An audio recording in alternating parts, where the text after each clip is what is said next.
Auschwitz, the Nazi death camp where more than 1 million people, mainly Jews, were murdered. People with families and friends. Ordinary people robbed of their future. Each had their own unique story of how they came to be at Auschwitz. Only a minority survived. And today, decades later, very few can explain what happened there as witness to its human terror. Kitty Hart-Moxon was 17 years old when she arrived at Auschwitz-Birkenau in April 1943. Now she travels back one last time to answer the questions of a new generation.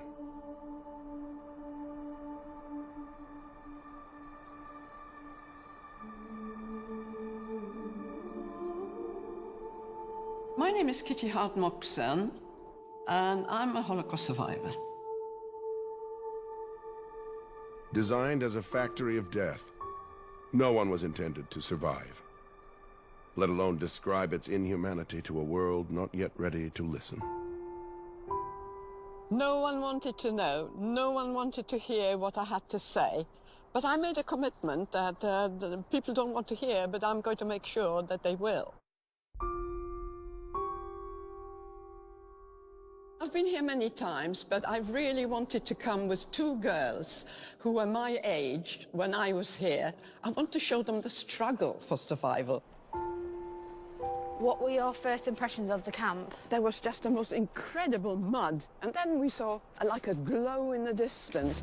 And soon when we got there, we saw ghost-like figures with shaved heads, staggering in tattered clothes, with great big eyes, screaming in all languages and being beaten. And we thought, my God, is this what's going to happen to us? I've known Kitty since I was born. I've known about her story since I was little and sort of grown up with the influence of it. What did you first see when you got off the train? Alsatian dogs. They were barking, trying to get at us. And I wanted to try and understand a bit better how she coped in these conditions and how she managed to survive for so long. And we're walking into the women's camp now. I met Kitty for the first time after the school talk she gave us, and I went up and asked some questions to her. And I'm just kind of nervous and excited because I want to see it from a different perspective that I may have seen it in class. And you see these stumps? These are the chimneys of the wooden barracks. What happens to you when you were in those formative years, age 13 to 16? It shapes you and your character for the whole of your life. Auschwitz is where my grandma feels she belongs, and it always calls her back. Kitty Hart was one of the first survivors to tell her story. She gives us access to that experience with the power of her words. You have to treat what Kitty says almost like music. I hear what she says, and I also try to listen to what she has left unsaid. You see this crossroad? The crossroad was the crossroad to life or death. The very fact that Kitty was an eyewitness and can say, this is what I saw, actually ensures that it cannot be denied, that the intentionality of the perpetrators is clear, and that it's indisputable that what she saw is what happened. And as you walked, you got stuck in this mud, and all these people were falling around in the mud. You cannot stand there and simply say, this is okay. This should never have happened. It should never have existed. And as a human being, thinking about the experience of others, you just realize this is no place for anybody to have ever been.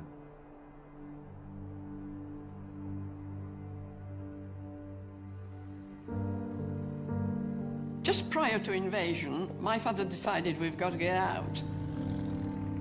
My brother fled with his friends to the Russian side. They were asked to join the army, the Polish army, within a Russian unit, and eventually was killed in the Battle of Stalingrad. So my father, my mother, and my grandmother, we got on the last train. The train just took us to Lublin, and that's where everyone was thrown out, and that's where we landed up. And we were taken to a part of the town which became the Lublin ghetto. It wasn't possible to survive in Poland as a Jewish person without relying on somebody else. So Kitty's mother, in a time of crisis, what does she do? She starts teaching English to people. In doing that, she creates a relationship with the priest. The priest told my mother, if you come to a point where there's no way out, just come and I'll see what I can do. The priest then is able to help and puts his life on the line to provide them documents to get them out. We had to part from my father. The priest said no way could we survive, all three of us together. My father was to go and work in this sawmill somewhere we didn't know where, and my mother and I, we were to go into the center of Lublin. Why? Because they were rounding up the Polish population as well. And when they sorted them out, they took them to work in factories in Germany. And the priest said, that's what we've got to do. We've got to get out of the country and mix with this transport and get into Germany. And they actually checked documents, but our documents were in order, you see. And before my mother and I collected our thoughts, we were in a train and landed up far, far inside Germany. It was very difficult for Jews to be able to hide within the Polish population because just small cultural and linguistic things such as accents could creep in and change the perception of you as being truly a Polish citizen. Well, what happened was, because they suspected us, one of them reported us to the authorities. And that was our downfall. Kitty was arrested for illegal entry into Germany as Leokadia Dobrzynska and sent for interrogation. The Nazis wanted to know the source of their false documents. The irony of the Nazis was they could create death camps and murder Jews with impunity, but if somebody broke a law, they had to go through the penal system, which was complete nonsense because they could have simply deported them to Auschwitz as Jews. But because the legal system didn't allow it, they eventually were deported to Auschwitz with a death penalty for immigration charges. So we were told we were going to be executed by firing squad. It was a brick wall, and we had to face the wall with our arms up like that, standing facing the wall. And then there was a huge explosion. And I thought, God, I haven't been hit. There was a great laughter. They said, oh no, we're not going to kill you. What's going to happen? We're going to commute your death sentence to life imprisonment in Auschwitz, and we're going to hand you over to the camp. They'll find out where these documents came from. So we were in a train that was specially converted to transport prisoners. And we traveled 48 hours standing before we arrived in Auschwitz. Well, we had absolutely no idea where we were. It was dark. What did you first see when you got off the train? Well, the thing opened up, and you heard an awful lot of noise. Were you scared? Well, we were scared of the dogs, Yeah. and then the great big women with whips, and they were whipping everyone and urging everyone to run, run, run, everything at a running pace. Suddenly, there was a weird kind of stench, and the closer we got, the worse the stench became. And my mother said, what a curious place there. Can you smell? Can you smell roasting meat? I said, yes, I can. She said, do you think they're roasting chickens here this time of the night? I said, I don't know. Kitty and her mother were sent to Birkenau, the largest of the 44 camps in the Auschwitz system, where they were processed and sent to quarantine. When did you first stay in a wooden barrack? Well, this was the quarantine, okay? So the first night we were pushed into here. Did you find somewhere to sleep? Well, we squeezed in somewhere here. I was incredibly cold that night because we were 48 hours without food, and I slept all night next to a woman. And she started speaking to me in German. It turned out she was a German gypsy. Right. During the early morning, while she was talking to me, she looked at my hand. She took my hand. She said, "Give me your hand." And she said, "You know, you're going to come out." And the next thing that happened, whistles blew suddenly. It was still dark.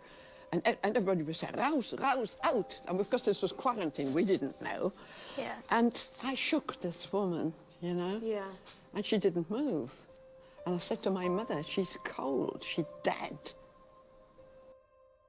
And I said, "You know, you're cold, I'm cold. We need to strip her, and we need to have everything she's got." Yeah. Surviving Auschwitz was virtually impossible. And there was certainly no way you can say, if you did this, then this would happen. It was a matter of luck and chance and being in the right place at the right time. But there were some circumstances and some strategies that kind of worked.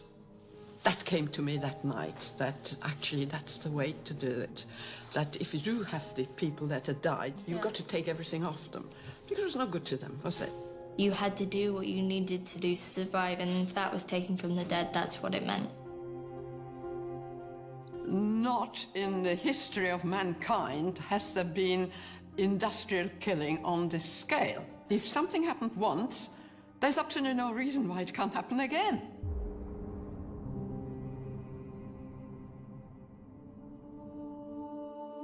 In 1943, Kitty was assigned to work on a new rail line into Birkenau called the Ramp. In 1944, she watched as transports of Jews from Hungary started to arrive. What was the importance of the ramp? People arrived in cattle trucks, and sometimes 7 or 10 trains would arrive in say, 24 hours, and people were sealed in, almost airtight, just a little bit of air coming through the slats. Sometimes the trains were sealed here for hours before they were allowed to unload. Did people die in the trains? Yeah, a lot of people died before they arrived here. Some people travelled 7 days before they arrived here. Did anyone have any idea what was happening when they got off the train? People had not the foggiest idea what was going to happen. Of course, there were people coming from the ghettos, so they didn't expect anything, you know, good, obviously. Everything was very nice and quiet because they didn't want people to panic. So loudspeakers were here telling people, well, there's a lot of typhus here, and so you're all going to be disinfected, and we've got to split. We went from women and women with children. Leave your luggage, you're going to get your luggage later. And then someone came, right, left, men this way, women with children on one side. Younger people are younger, you can go that way. Oh, you're older, you take your child with you, it'll be fine. You take your child, we're not going to split you up. It was shocking to see that you stood in the exact same place as those people did once. At the ramp, women with children and the elderly were sent directly to their death.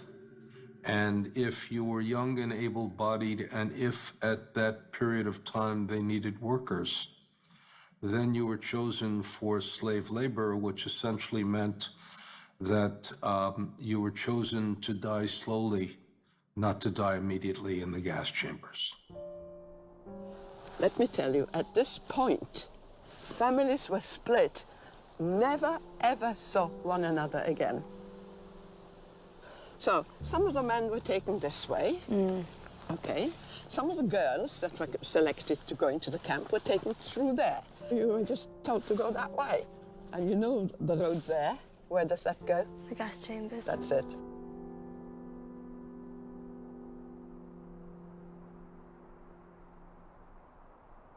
What happened when you arrived at camp? Well, we were taken to a building like this, which we didn't know what it was, but it was called the sauna. Not like you and I understand it, a processing place. And the first thing that happened to you, you were stripped, everything was taken from you, you were smeared with a green fluid, your hair was shaved everywhere. That was then packaged and shipped off for processing. Hair was used both to create cloth and to line submarines and as detonators. And then you were tattooed, and believe you me, that was when you felt you were no longer the same person. When that tattoo was placed on your arm, you weren't what your parents had given you as your name, you became that number, and that was your identification completely taken away. Not only is it a disgusting thing to do to human beings, but that's my grandma, and they wanted to turn her into an animal. Without your hair and without your clothing, you lose something very distinctive about you.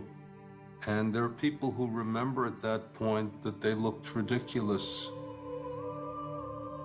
It was hard to imagine how she survived. Every corner she turned, there was something trying to stop her from living. First of all, survival depended on the place of work. If you were working outside, and you know, the commandos, which are work parties, you hadn't had a prayer to survive for long. The other thing you couldn't survive was without a pair of shoes. Well, the problem was that you were issued wooden clogs. Your clogs would get stuck in the mud, your feet would rub, they would get infected, and you were dead. If you didn't have your bowl, you were dead, because nobody would give you their bowl. So survival depended on if you could not think about anything, just have a tunnel vision and think like an animal. Just picture yourself, what does an animal do? What does an animal need? Well, it doesn't need very much just to live, but the first thing it needs to get away from the predators, get away from all these people that are trying to kill you. There were capos who were prison foremen, and they became more cruel than the German masters themselves. Well, how do you get away from these people? Any of the ruling princes could come up to you and kill you. And consequently, you couldn't figure out a strategy for survival. At Auschwitz, there was no why. It was done by whim. Did you know that the wooden sheds were actually meant for 52 horses? And so they put these bunk things up there. And there were 1,000 people in there. And 1,000 people inside, that's right. What happened the first thing in the morning when you woke up? You were woken up with the sound of whistles, roughly around about 4 in the morning. So roll calls took place twice a day, and roll calls was one of the greatest terrors of the camp. Whistles blew, and everybody now screams, out, out, out, schnell, raus, raus. Total chaos. 1,000 people had to rush out of this door. And you see the ground, you're looking at grass, well, you must look at mud. The whole thing was just one sea of mud. I've always said, if you found a blade of grass, what would you do with it? You'd eat it. So people were just staggering around the mud, but of course you had to stand to attention. Selection didn't just take place on arrival at Auschwitz, it was a daily occurrence. In fact, any time that prisoners were together, if anybody at any point in time tipped over into that place where they were no longer useful to the Nazis, they could simply be selected and sent into the gas chamber. People just collapsed and died. Yeah. Died of tiredness, of exhaustion, of shock. Did you ever have to collect the corpses after roll call? Yes, You had yes. to do it. Oh, yes.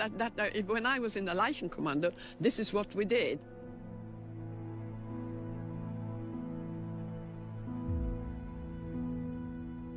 Well, I don't know if people realize, but when you are hungry, hunger is a total obsession. You're just thinking, hunger, hunger, I must have something to eat. I must. If I don't eat something, I'll die. It depended where you were in line as to how much nutrition you got. If you were at the beginning of the line, you got pure water. If you were at the end of the line, you had a problem because they might run out of food.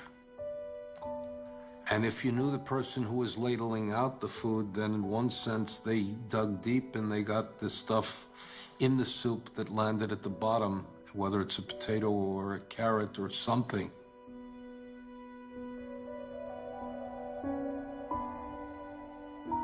Hunger is the worst thing that anybody can experience, I think.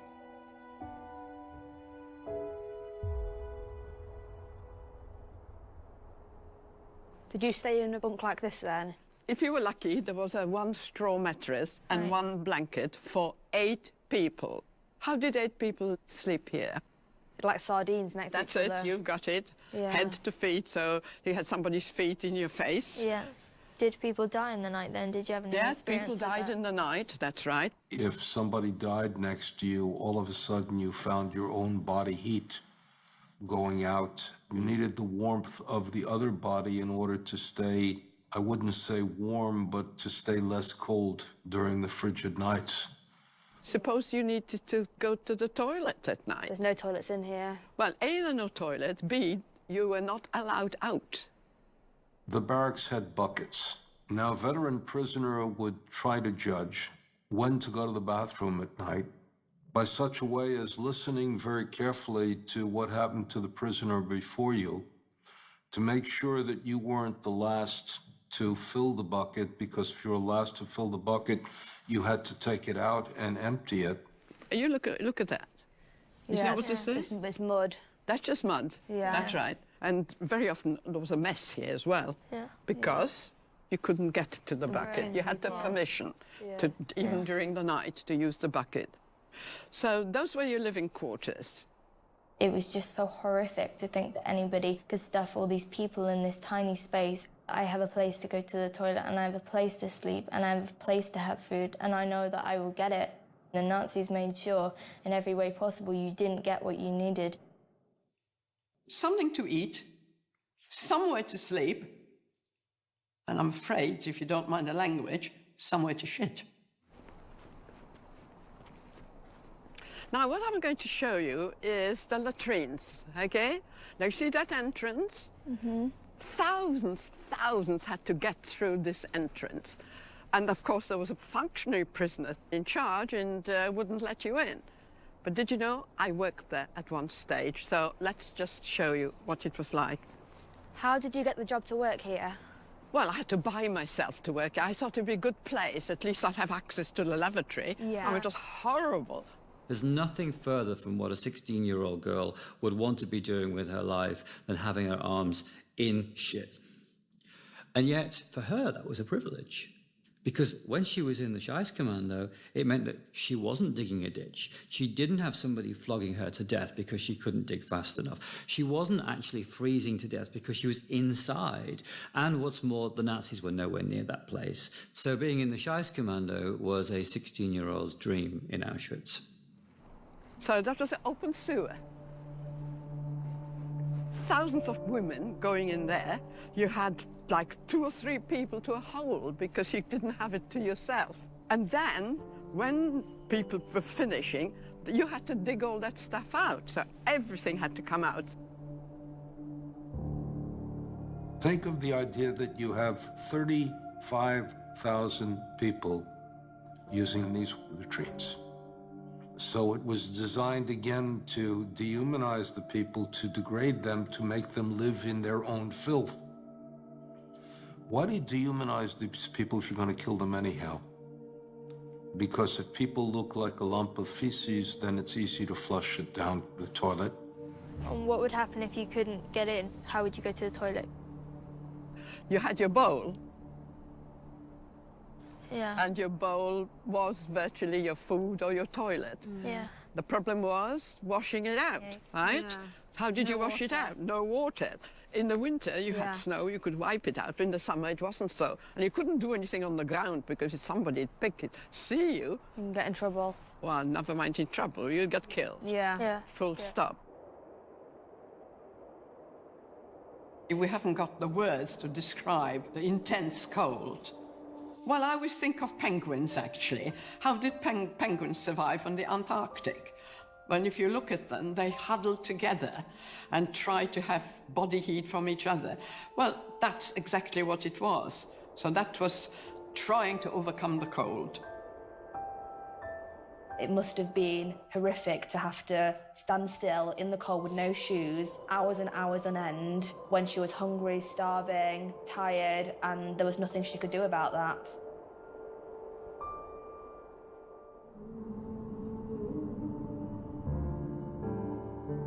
During a selection, there was most feared, because there you knew, at random, you could be selected to die. So fear, that was the greatest fear, selections.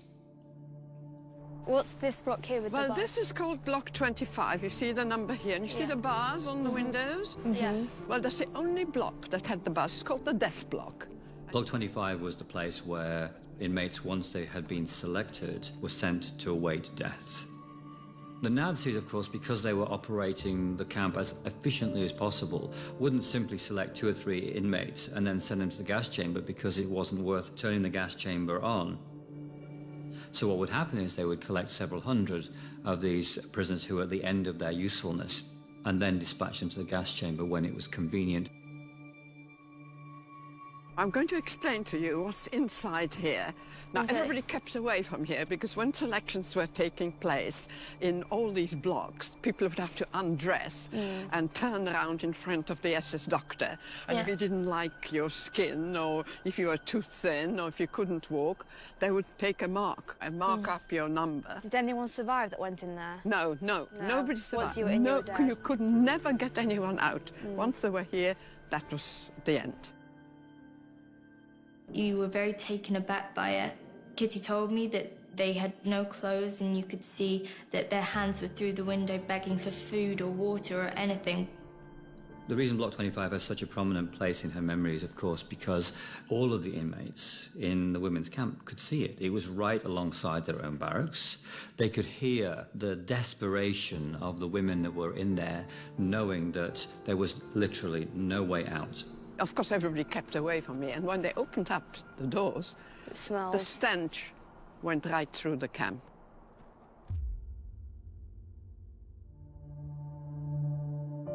Well, language was a big problem because the camp had its own language, and it was actually a combined German and Polish sort of slang. For instance, the woman who was in charge of the block was called the Stubenälteste. So, so if you didn't know the German word, you wouldn't have known what it was. Her helpers were called Stubowa. Stube is a room in German, but it was kind of made into Polish. It was a slang that you had to understand, and that was a problem with the Greeks, the Italians, the Hungarians. They just couldn't understand. If you didn't, again, you couldn't survive.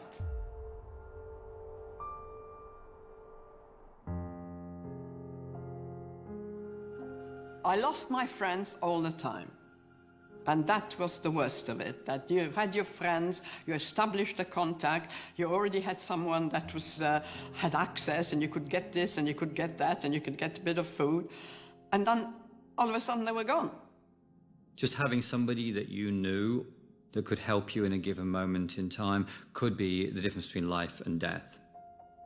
Everybody needed the friendship or the sense of I need you to be able to mediate a situation that wasn't designed to allow you to live. What were the white things on these fences? Now, if you look at these white things, that's high-tension electric fencing. You are very cautious not to go too close, because if you did, you committed suicide. People commit suicide often. That was the easiest way out. You just touched the fence and you were dead. And if you touched this person, you were dead as well, because electricity would pass through your body to the next person. Or you were shot from the watchtowers if you came too close. So yes, people went on the fence, yes.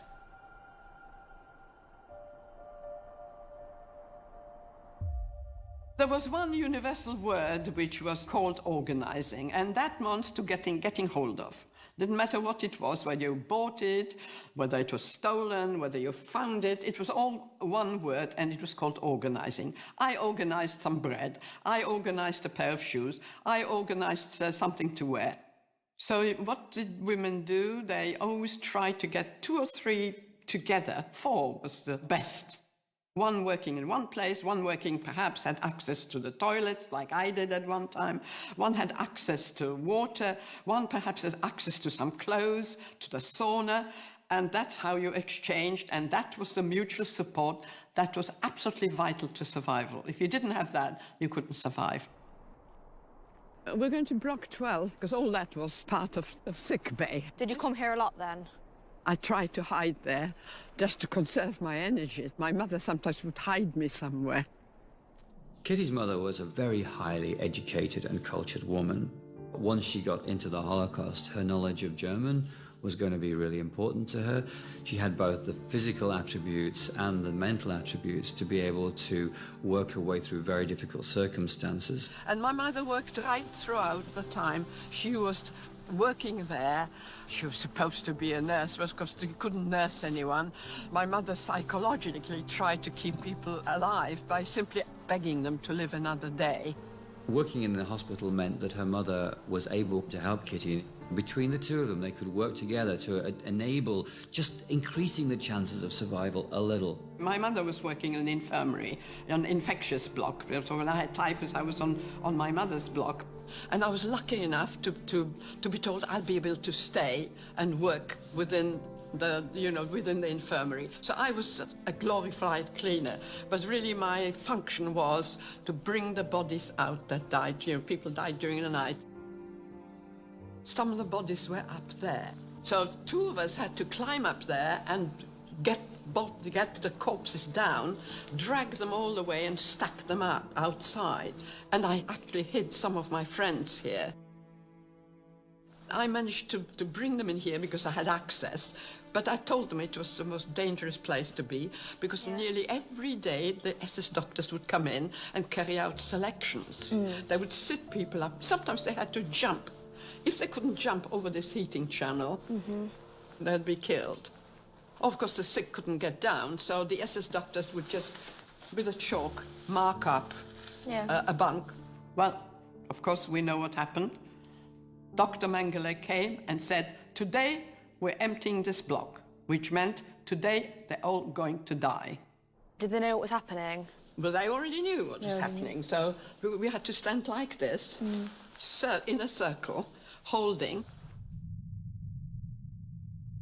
And that's when I lost most of my friends. And that broke me. I never got over that. My mother realized what was going on, and from somewhere she appeared and she just grabbed me and pulled me away. And at that point, we thought, well, what's going to happen next? It's all empty. They were gone, and I was on my own. There was a place called Canada, named after the country Canada, which was the place in which they confiscated all of the valuables, they sorted it, they inventoried it, they then shipped it back to Germany for use. They came and said, we're going to ask you to join the Canada. My mother said, there'll be food there. You must do it. There will be food. You'll find it among the clothes. And so I said, yes, okay. And that's how I got to the Canada.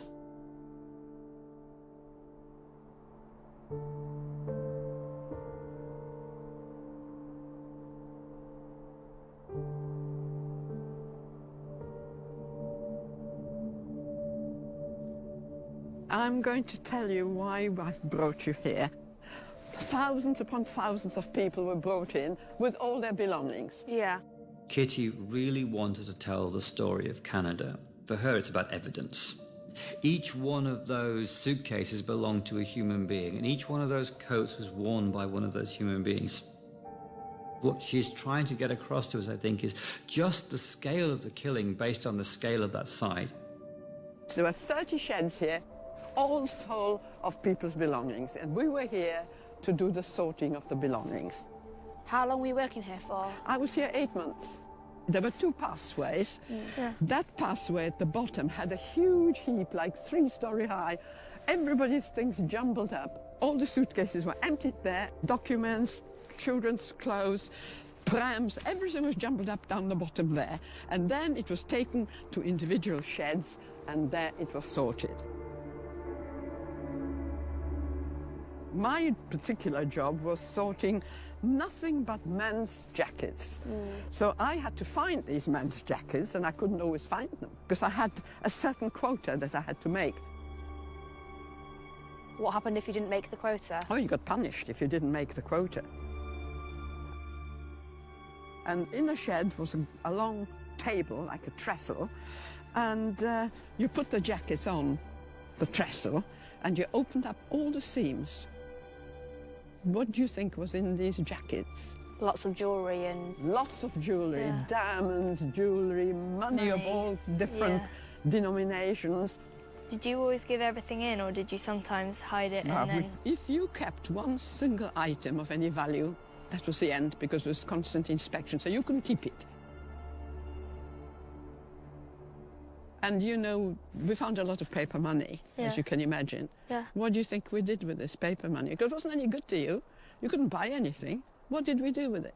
Use it as insulation. No, we used it as paper. toilet Toilet paper. paper. Yeah, well... All current dollars, kroners, whatever currency there was used as toilet paper. One of the SS who took us to the Canada made a speech, and he said, because you're here, you're never going to be back in the main camp, because what you see, we cannot allow it. There's only one way out of here, and that's through the chimney.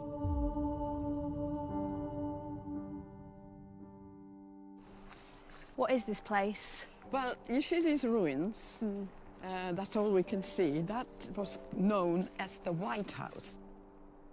This was a place where the Sonderkommando, the people who were working inside the gas chambers, they were working here. We were not supposed to be here. You see where the sauna is? That's how close we are to the sauna, but we're not allowed to come here. However, on about 4 or 5 occasions, I managed to pass this place, and the circumstances were that we took some clothes in hand carts, and we were told to take those hand carts back to the main camp. Now, the SS woman that accompanied us, she didn't like going in between the fences because she was afraid that she was going to get electrocuted. So she decided to take us this way. So what happens, we walked along here and we passed this place here, which was a White House. People were lined up. Mostly men were lined up here, all a line of men. Each one was sort of going in as you were passing by, and you could hear a shot. And we were told by the men, by the Sonderkommando, being shot in the neck. Could you just hear it, or could you see it? You could hear the shot, yes, you could hear a shot.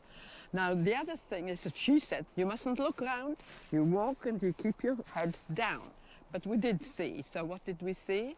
We saw some men throwing in bodies into pits, and smoke coming out and fire coming out of the pits, and those were some of the bodies that they couldn't burn in the ovens. They were bringing them in here and burning them in pits. So this is a pit there where you're seeing all this vegetation. And I actually found one pit some years ago and found human remains, and I think it was that pit over there. And I passed this about 4 or 5 times within the 8 months that I was working here. How did it make you feel when you passed? It was a horrific sight, and we didn't even want to look, but of course we did. You know, it was forbidden, but it was just horrific because you were just seeing bodies being burnt and the fire coming out of the pits and smoke all over the place. There were several, we passed several pits. There was one here, there was another one down there, but there were many pits here, but I recall that one particularly, very close to the sauna.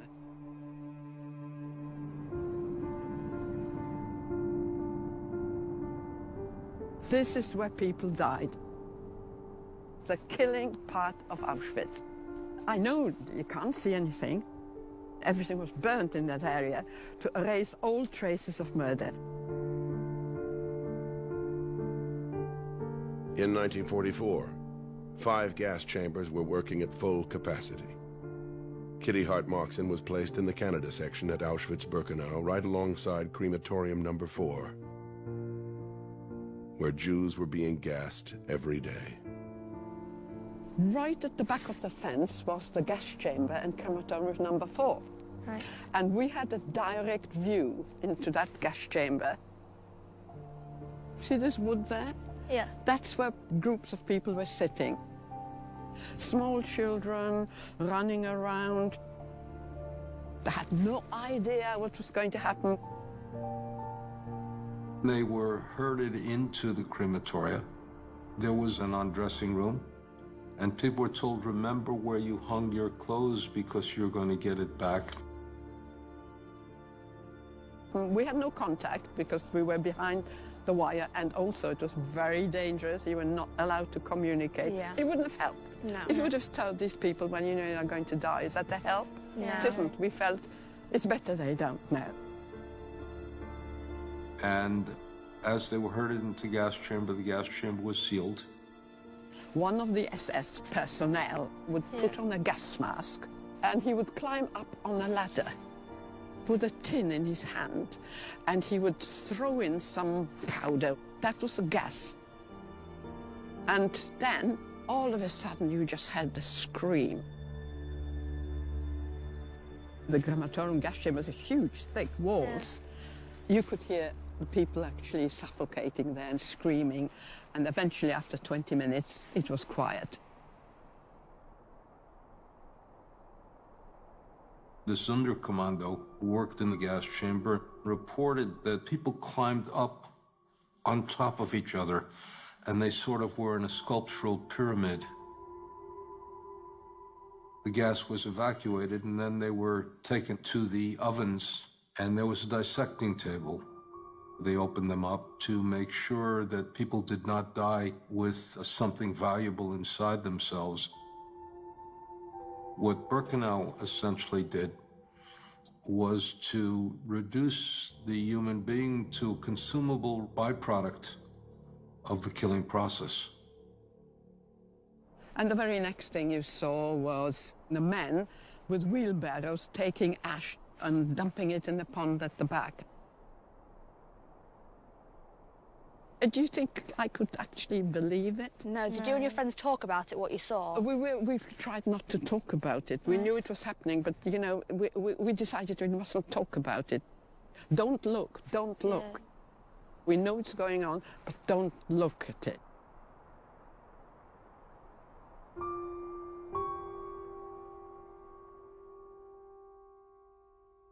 Little did the Nazis know that for months, Jewish prisoners that had been forced to operate the crematorium were planning an insurrection. On October 7, 1944, Kitty was witness to the uprising that day. There was just a loud noise. And when this noise happened, we thought that was it. My friends and I, we threw ourselves down, just like that, top of our head, lie flat on the ground. Armed resistance was not a decision whether to live, but most often a decision how to die. We do know that there were resistant movements. The Poles had the resistance movement, the Jews had the resistance movement, but we never knew who these people were because it was so incredibly dangerous.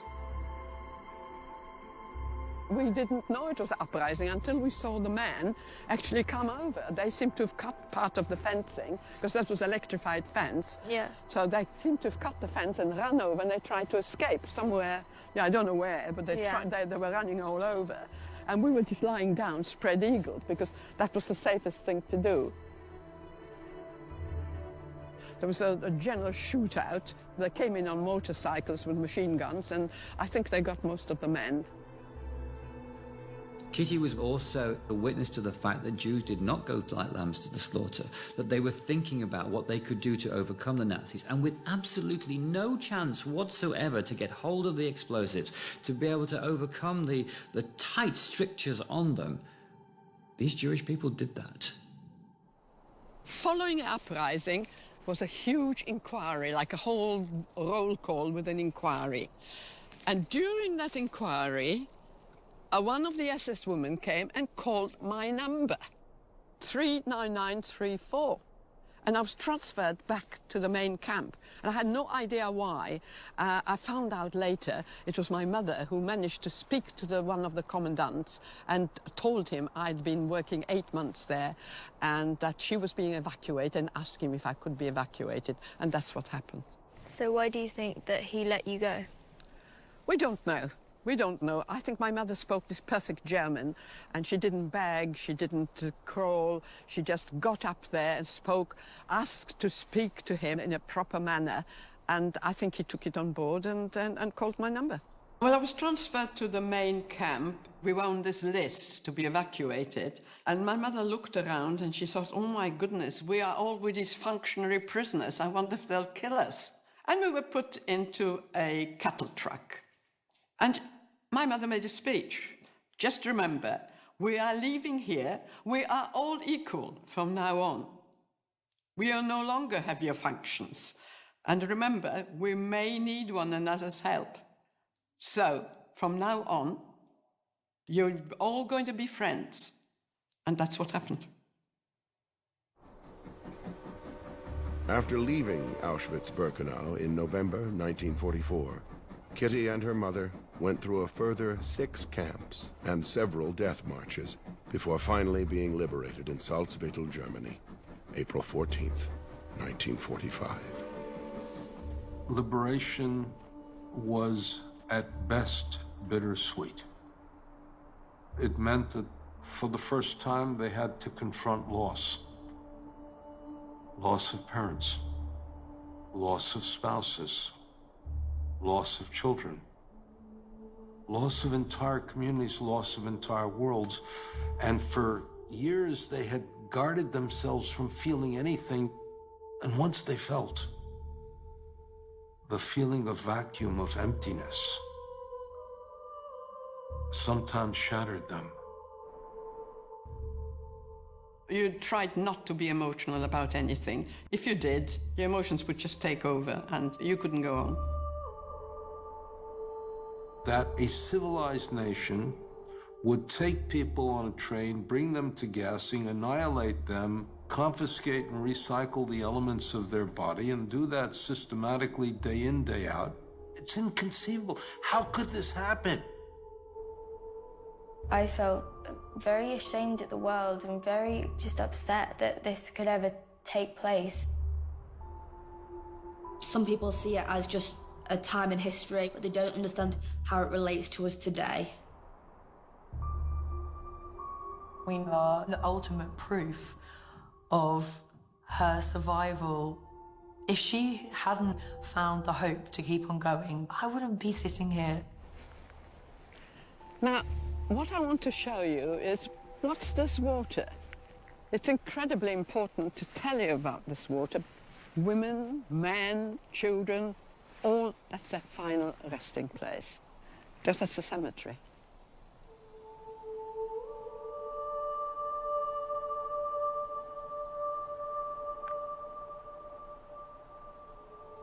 Kitty Hart-Moxon is saying, I was here, this is what they did to me, this is how it was set up, but I prevailed. There are people that simply don't believe that this place existed. We know it happened to the Jews, but the Jews went the first and they went the last, so who's going to be next?